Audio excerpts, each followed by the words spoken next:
नमस्कार दोस्तों, मेरा नाम है राहुल यादव और आप सभी का स्वागत है आज के स्पेशल वीडियो में। दोस्तों, एक बात आप मुझे सच सच बताना, जब आप अपना म्यूचुअल फंड ऐप खोलते हो और पोर्टफोलियो आपको पूरा एकदम से रेड दिखाई देता है, आपका 1 लाख का इन्वेस्टमेंट बचता है 90,000 रुपये, तो दिल में एक ही थॉट आता होगा, बस अब और लॉस तो नहीं लूंगा, यहाँ से मैं निकल जाता हूँ। और उसी मोमेंट पर आप एक डिसीजन भी ले लेते हो, या तो आप एसआईपी को बंद कर दोगे या फिर आप अपने फंड्स को यहाँ पर रिडीम कर दोगे। लेकिन उसी एग्जैक्ट टाइम पर ना दोस्तों, इंडिया के बड़े बड़े जो म्यूचुअल फंड्स हैं ना, वो क्वाइटली हजारों करोड़ रुपए इन्वेस्ट भी कर रहे होते हैं। जी हाँ, जब आप डर के बीच में रहते हो ना कि यार अब तो बहुत स्थिति खराब है, तब कोई और कॉन्फिडेंस के साथ खरीद भी रहा होता है।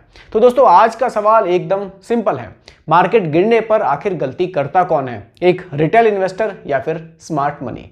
इस वीडियो को एंड तक आप जरूर देखिएगा, आपको एक ऐसा माइंडसेट मिलेगा जो आपकी पूरी इन्वेस्टिंग लाइफ को चेंज कर देगा। तो चलिए एक रियल लाइफ सिचुएशन के साथ यहाँ पर इमेजिन करते हैं। एग्जाम्पल के लिए मान लेते हैं मनोज जी हैं, 42 साल के हैं, मिडिल क्लास फैमिली है, रिस्पॉन्सिबिलिटी भी काफ़ी है। उन्होंने डिसिप्लिन के साथ एसआईपी स्टार्ट करी 10,000 रुपये महीना की। ठीक है, 5 साल तक सब कुछ स्मूथ लग रहा था, पोर्टफोलियो भी अच्छा खासा बढ़ रहा था, कॉन्फिडेंस भी बढ़ता जा रहा था। उन्हें लगने लगा इन्वेस्टिंग बहुत ईजी है, पैसा तो यहाँ पर ईजिली बन ही रहा है। फिर एक दिन दोस्तों क्या हुआ, मार्केट में गिरावट आ गई। न्यूज़ चैनल पर भी हमने रेड अलर्ट्स को देखना शुरू किया, यूट्यूब पर थंबनेल्स भी रेड होने शुरू हो गए, मार्केट क्रैश हो गया।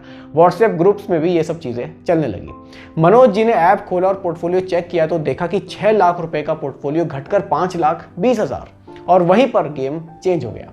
उनके दिमाग में क्या चल रहा था, अगर मार्केट और गिर गया तो मेरा पैसा सेफ है या फिर नहीं है, कहीं सब जीरो तो नहीं हो जाएगा। और सबसे डेंजरस थॉट, अभी निकल जाता हूं, बाद में जब मार्केट बढ़ेगा तो मैं दोबारा इन्वेस्ट कर लूंगा। और बस उन्होंने एसआईपी को बंद कर दिया और थोड़ा सा पैसा भी वहां से निकाल लिया। अब दोस्तों आप बताओ, क्या यहां पर मनोज जी गलत थे? मेरे हिसाब से तो नहीं थे।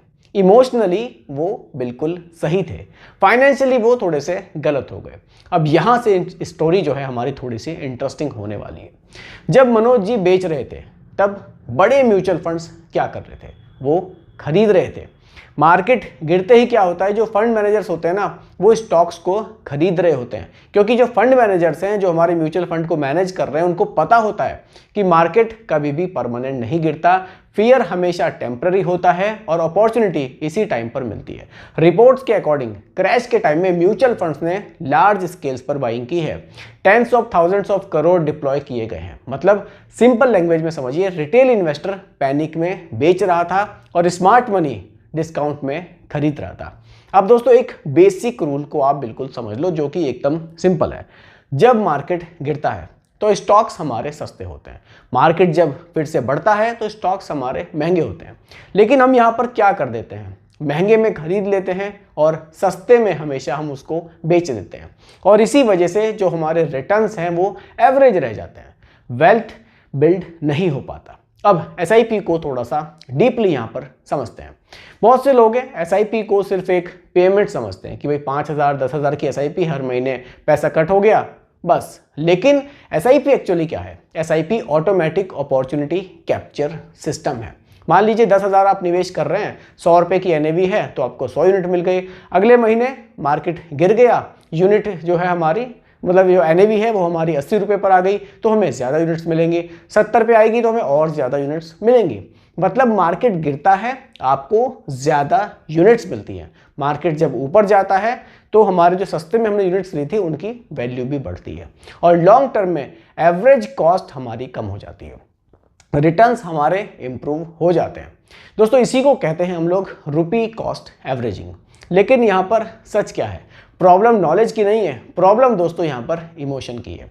मार्केट गिरता है तो हमें थोड़ा सा डर लगता है, फ्यूचर हमें अपना अनक्लियर लगने लगता है, न्यूज़ नेगेटिव हो जाती है और हम एक ही काम करने लगते हैं। लेकिन इन्वेस्टिंग का रूल यहाँ पर यह है कि आपको स्टे इन्वेस्टेड, यानी कि मार्केट में आपको इन्वेस्टेड रहना पड़ेगा। आप हिस्ट्री उठाकर देख लीजिए, 2008 का क्रैश हो, 2020 का कोविड क्रैश हो, हर बार आखिर हुआ क्या, मार्केट गिरा, लोगों के बीच घबराहट हुई, लोगों ने पैसा निकाला, अपने जो फंड्स थे उनको बेचा। लेकिन बाद में क्या हुआ, मार्केट फिर से रिकवर हुआ, न्यूज़ फिर से हाई होने लगी, और जो लोग उस समय मार्केट में टिके थे उन लोगों ने रिटर्न्स अच्छे बनाए और वही लोग विनर बने। अब एक प्रैक्टिकल बात यहाँ पर दोस्तों कर लेते हैं। आपको आखिर क्या करना चाहिए? देखिए, मैं आपको यहाँ पर कुछ रूल्स बताऊंगा। 6 पावरफुल रूल्स हैं, उनको आप ध्यान से समझिए। SIP हमें बंद नहीं करनी चाहिए। मार्केट गिर रहा है तो ये बेस्ट बाइंग टाइम है। पैनिक सेलिंग को अवॉइड करना है। लॉस तब तक रियल नहीं होता जब तक आप बेचते नहीं है। तीसरा है एसेट एलोकेशन, अपना मल्टी एसेट एलोकेशन रखो। इक्विटी में रखो, डेट में रखो, गोल्ड में रखो। और दोस्तों इमरजेंसी फंड आप अलग से रखो ताकि मार्केट क्रैश में भी फंड्स आपको तोड़ने ना पड़े। अगला है गोल बेस्ड इन्वेस्टिंग करो, रैंडम इन्वेस्टिंग मत करो। छठा है टाइम को अपना फ्रेंड बनाओ। मार्केट टाइमिंग नहीं, टाइम इन मार्केट।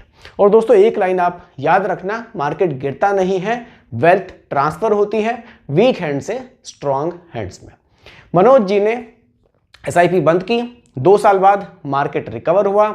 उन्होंने देखा अगर SIP कंटिन्यू रखते तो उनका पोर्टफोलियो शायद डबल के आसपास हो सकता था। और जो लोग चुपचाप SIP करते रहे, आज वो लोग काफ़ी आगे निकल चुके हैं। तो दोस्तों आज की वीडियो में एक चीज़ मैं आपको और क्लियर करना चाहता हूं कि आप एक डिसीजन लो।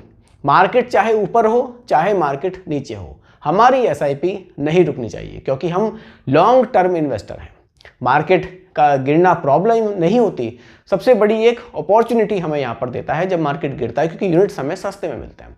अगर आप सीरियस हो अपनी फाइनेंशियल लाइफ को इम्प्रूव करने के लिए तो इन्वेस्ट राइट को सब्सक्राइब ज़रूर कर लीजिएगा। बाकी दोस्तों यही आज की वीडियो का टॉपिक मैंने आप लोगों के लिए रखा था। उम्मीद करता हूं कि टॉपिक आपको पसंद आया होगा। बाकी रिकमेंडेशन नहीं है, सिर्फ एजुकेशनल पर्पस वीडियो आप लोगों के लिए बनाई गई है। पसंद आई हो लाइक शेयर कीजिएगा, चैनल पर नए हैं सब्सक्राइब कीजिएगा। मिलते हैं जल्दी एक और नई वीडियो के साथ। धन्यवाद।